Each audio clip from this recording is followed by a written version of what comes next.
in helping to increase awareness of CETA's potential benefits. I wish you continued success in Ireland's recovery as it gathers momentum. Thank you.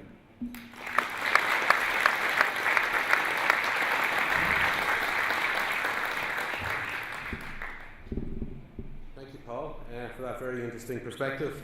It's refreshing to get the Canadian perspective, and very encouraging to hear you comment in such positive terms about your investment in Irish Life and about your views about prospects for the future and the investment that you're continuing to put into the business. Just a slight word of warning for you though, you mentioned the word gathering twice in your speech. You probably don't know this, but the gentleman who's sitting beside you actually has a patent on that word. He took it out last year, so you might have to pay him a few bob in royalties. So without further ado, I'd like to introduce our final speaker this morning, Catherine Day. Catherine, I'm sure, is no stranger to anybody in this room. She was appointed Secretary General of the European Commission in November 2005. Previously, she served as Director General at DG Environment, European Commission from 2002. Catherine is a graduate from University College Dublin with an MA in International Trade and Economic Integration. A native of Dublin, Catherine, we're delighted to welcome you back to your native city to address us here this morning.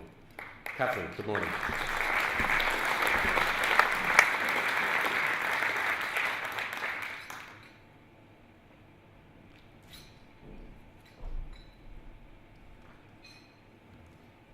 Good morning, everybody. Thank you very much for inviting me this morning. Minister, ladies and gentlemen, I want to start, like the two previous speakers, by paying tribute to the European movement. Even for an insider like me, the EU is very complicated. It's because we are doing very complex things, but we need organisations like the European Union to try to explain in simple and clear terms the purpose of some of the complexity.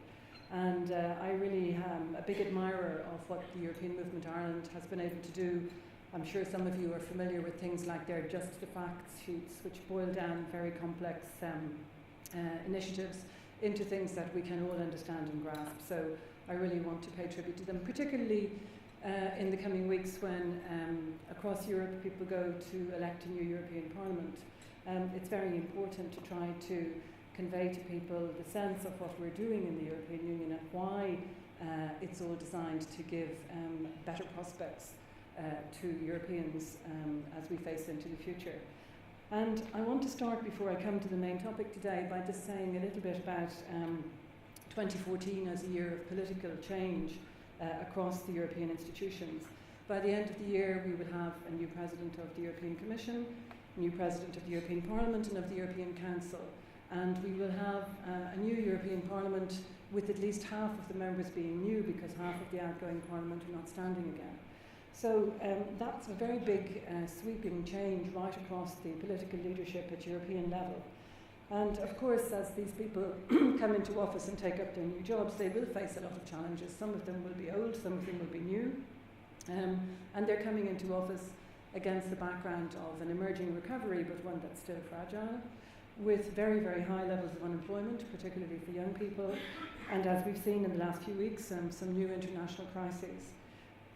When I think about giving a first very quick summary to my new boss, it will be to say that I think his or her 5 years in the office will be dominated by, in particular, three things. The first one is going to be how to boost growth and create jobs, and that's probably the most important challenge that they will face. But a very big political challenge that all of the new leaders across Europe will face is how to handle the UK situation.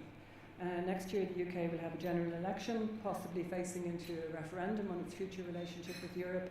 That is something that's going to dominate the political life of the next mandate. And the third point that I put on my shortlist is that the Union will have to start to tackle the whole issue of migration more seriously and more collectively than we have done up to now. And that's my three issues that will, I think, dominate the agenda. There is the recent one, which is the situation in Ukraine and what Russia is doing. I think that can represent a very big threat to our growth prospects. It can also, and I think this time it will give us a push to really diversify our energy strategy and to develop a much more integrated European energy security strategy. I think the timing of this sweeping change across the political leadership in Europe, for once, it comes at a good time. We are emerging from crisis, growth is returning, but structural reform has to continue, and that's going to be interwoven with the remarks I'm going to make this morning. I think the European Union has put a much stronger and better economic governance in place during the years of the crisis, and it can help member states to stay on a track of reform and prevent them from falling back into some of the bad old habits that got us into problems in the first place. And I really think the political will to do differently from now on is there, and the means are there, but the risk of complacency and of forgetting painful lessons is also very real. So as these new leaders will take up office and they start looking at where are we going to find the growth to fulfill people's expectations, they will of course look inside the EU, what can we do to stimulate domestic growth, but, and this is the theme of today, they will also look outside of the European Union to see what are the growth prospects there. It has been estimated that something like 90% of future growth will take place outside the European Union. And as a big open trading bloc, that's obviously where we have to go. We have to go out to the rest of the world. And we are very well placed to take up the opportunities that are coming from the globalisation of the world economies. We are the world's biggest exporter, we are the world's biggest importer, and we're the biggest international destination for foreign direct investment. And of course we'd like to stay in this enviable position. And that means that we need to be busy working to open up markets around the world. We need to work for stable regulatory and legal frameworks at home and abroad. We need to make constant efforts to make sure that our companies are competitive on world markets. And we need buy-in from our own citizens for the agreements that we want to reach in the future. And that's why our trade agreements all focus on issues of responsibility, issues like human rights, social and environmental questions. Now, in a way, the old EEC was founded on the concept of free trade. So we have a long experience of negotiating trade agreements, and the Commission acts as the negotiator on behalf of all the 28 member states. But in recent years, we've started developing what we call a new generation of trade agreements. Currently, about 1/3 of our trade with the rest of the world is covered by free trade agreements, but with the agenda that we now have, we hope to raise that to 2/3 in a few years' time. And the new generation of agreements are very largely focused on dealing with other developed countries, mainly OECD countries. And it was interesting to hear Paul say that his company is interested in being in the developed countries where the regulatory framework is stable, etc. So we already have in operation now a very promising new free trade agreement with Korea. It's already beginning to deliver a lot of benefits for European companies. We are negotiating with Japan. We are very close to finalising the last dot and comma of the agreement with Canada, and more recently we have begun negotiating with the United States to build a transatlantic trade and investment partnership. And as both the Minister and Paul have said, this new generation of agreements goes well beyond the classic reduction of tariffs. That's because in previous negotiating rounds we have well reduced tariffs. And now we are looking at things that we call behind the border barriers, removing them in order to help trade and services to flow. So we look at issues like standards, like licensing practices, domestic taxes, investment issues.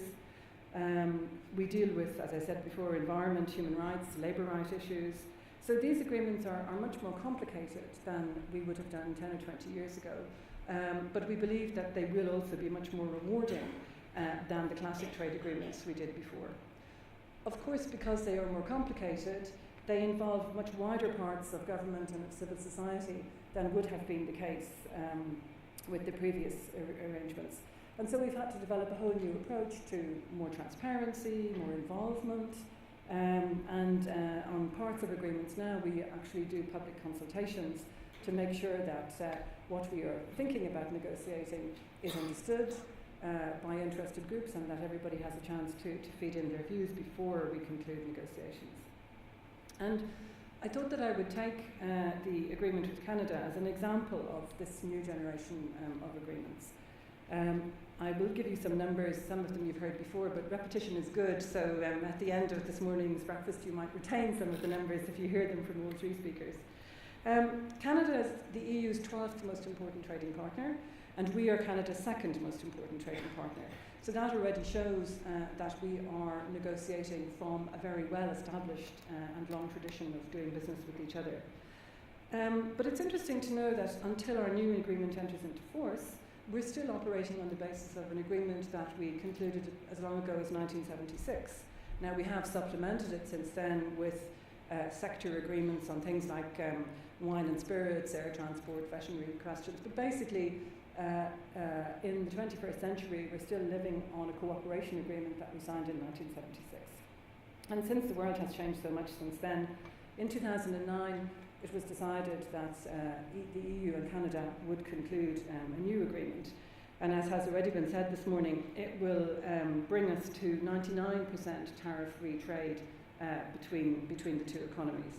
But I think the most important and the most novel features of it are that it will create new opportunities and improve legal certainty in the services sector, bringing, as has already been said, opening up the public procurement markets between Canada and the EU to each other, including at the Canadian sub-federal level. So these are huge opportunities for those who now want to take them up. We expect our exports to Canada to increase. I think Paul said 23%, we actually estimate 24%, which is worth about 17 billion euros over a 7-year period. And half of these gains we expect to come from trade and services. So in areas like transport that the Minister referred to, in areas like insurance, where Irish Life and Great West Life are active, in communications. And the investment relationship between our two sides of the Atlantic is also very important. The EU has well over 200 billion euros invested in Canada, and Canada has around 137 billion invested in the EU. So one of the features of the agreement with Canada is that we are bringing our level of investor protection to comparable levels, and that's very important in terms of creating the climate of confidence where companies like Paul's can invest on this side of the Atlantic in companies like Irish Life. So I suppose it's not surprising then that our agreement with Canada and the successful outcome of that agreement is now inspiring our emerging negotiations with the United States. And on many of the issues, we will use the agreement with Canada as a model or as a basic reference point in the negotiations with the US. Probably media-wise and around the world, the negotiations between the EU and US for a transatlantic